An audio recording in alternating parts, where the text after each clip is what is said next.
Hi, I'm Heather Grzych, author and Ayurvedic practitioner, and I'm the host of the Wisdom of the Body podcast. Thanks for being here. I'm glad you're here because together we're going to help people rewrite some narratives. This is part 3 of 3 in a series of why part of you wants change, but another part of you is afraid. What we talked about in part 1 was this internal split that happens, how one part of you can want change and another part of you resists it. And in part 2, what we talked about was how your body is already adapting to the person that you're becoming before your external life changes. And today we're going to complete this arc. What does it actually look like to move through change when you really don't feel ready yet?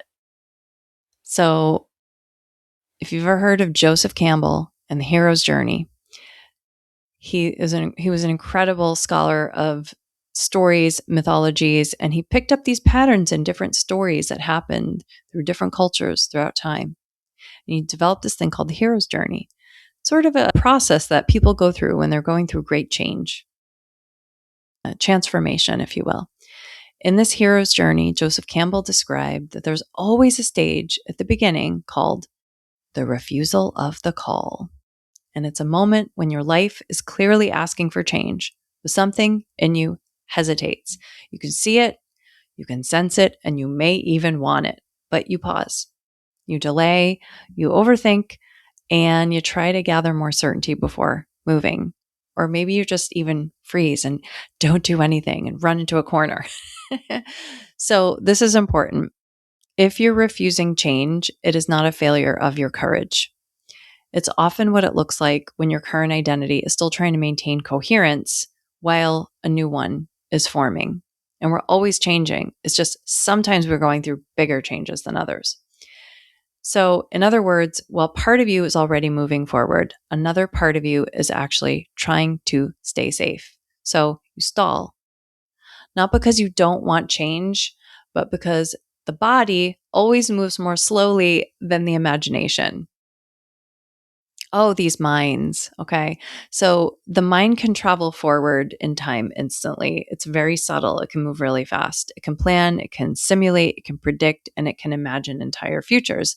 As a writer, writing fiction now, I can tell you, you can create whole worlds. Anybody who's ever, created stories, that you've done for creative purposes knows that. But our minds are doing this all the time in our regular lives. It's creating a lot all the time. But the body, it doesn't live in the future. It only ever lives in the present moment. And that's really different. So when the future becomes the main focus, something subtle happens. The mind is trying to solve life ahead of time, but the body's still trying to stabilize the conditions that it's currently living in. Now, the mind can affect the body. It might imagine this future so much that the body starts sensing certain things that aren't even there, perhaps. So the mind is powerful and it can trick the body in some ways. But what this does is it creates a split. And people often experience this split as anxiety or exhaustion or overthinking, not because something is wrong, but because attention is no longer anchored in the present reality where change actually happens. And there are certain patterns you see over and over again with people in stories or also in the healing work that I do with Ayurveda. So there's a form of this that happens with women in their 30s. I often see this pattern come up in different forms. There's a woman, she's thinking deeply about her future. She's considering big life decisions, career shifts, timing, relationships, maybe even reproductive decisions like freezing her eggs so that she could preserve her option, maintain a sense of control over timing. That latter has become very common in our culture as egg freezing has gotten more available for people. Now, her mind is doing what it believes is responsible. It's planning far ahead, but her daily life has not yet shifted in a way that supports that future she's imagining. Her body is not there in that world that she's planning in the future. And her sleep is inconsistent, her system is overstimulated, her attention is scattered, and there's a lot of input, a lot of thinking a lot of planning, but not enough this grounding in daily structure. Something important happens here. The more energy goes into managing the future, the less capacity there is to actually transform the present, because the present is where change actually occurs. So this is why refusal of the call becomes very subtle. It doesn't always look like saying no to change. Sometimes it looks like overplanning instead of acting. Sometimes it looks like seeking certainty before one small step is taken. Sometimes it's trying to think your way into readiness, but readiness is not something that you can actually think your way into. It's something that you build through repetition. Okay, so repatterning is actually very different than these big dramatic events that we often imagine will change our lives. These moments may come sometimes unexpectedly, sometimes by choice, and they can absolutely mark a turning point when there's a big event. But what determines how we move through those events, what we actually hold on to afterwards, and who we become on the other side of those events, it's shaped long before the event arrives. It's shaped by daily rituals, by the small repeated ways that we organize our sleep, our attention, our energy, and our choices. Because when a major event happens, it doesn't create the foundation of who we are, it reveals it. And what tends to stick afterwards is not what we decided in that moment of intensity, but what our system has already been practicing over time. The big events don't create the identity, they reveal the pattern that you've been living. So, I worked with a person who was in a long period of uncertainty. This was about her future direction. She spent a lot of time thinking and researching and trying to figure it out, but nothing was stabilizing internally. So instead of asking her to make a big decision, we focused on something very, very simple: small daily rituals. Wake up and go to bed at the same time, some sort of consistency around sleep, some sort of consistency around meals. So eat your meals at X time every day. And then reducing the constant stimulation. I know this is a challenge for so many of us now, but we've got to be disciplined. Even things like just taking a short walk without your phone. That's what she did. So these weren't things that were very dramatic. Within a few weeks, something shifted. And this baseline state began to settle in. This is one of the reasons I love doing cleanses with people, by the way. And from that place, clarity didn't come from thinking harder. It came from being more available to what was already true. It's like all the little molecules are all moving in the same direction together for this person. And nature does this too.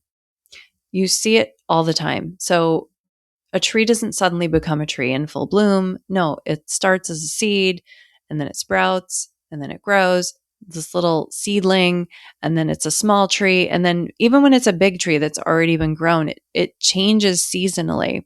Change happens internally. When it's winter, the tree starts to wake up inside. It doesn't all of a sudden have buds in spring. There's something quiet happening internally, and then a bud forms, and then a flower grows.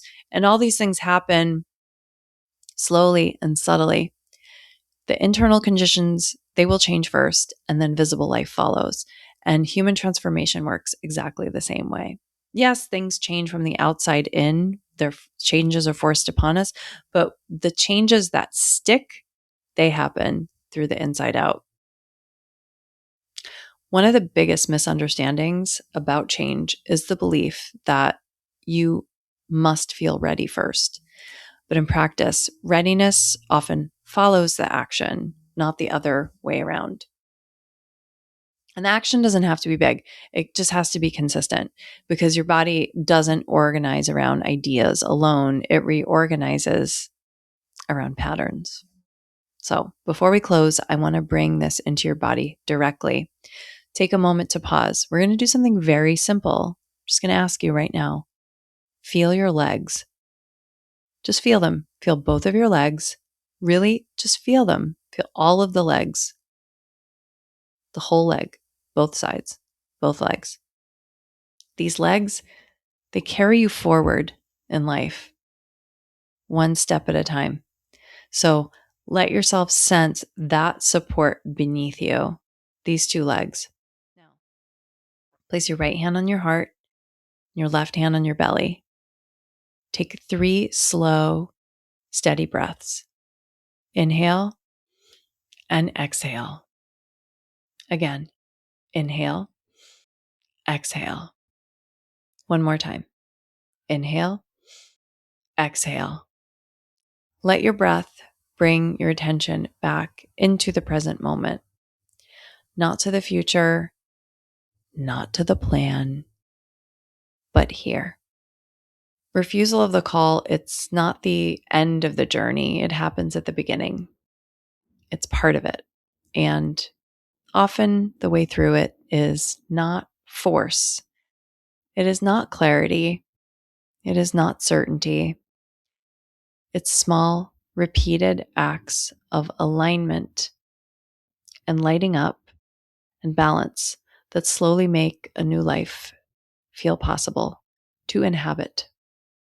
And if this episode resonated with you, follow Wisdom of the Body, share this series with someone else moving through a transition, and I'll see you in the next conversation. Thank you for tuning in and dropping in with us today. Don't forget to subscribe, rate, and review this podcast. I really want to hear your feedback. Visit heathergrzych.com. That's Heather, GRZYCH.com. And meet me here next time on the Wisdom of the Body.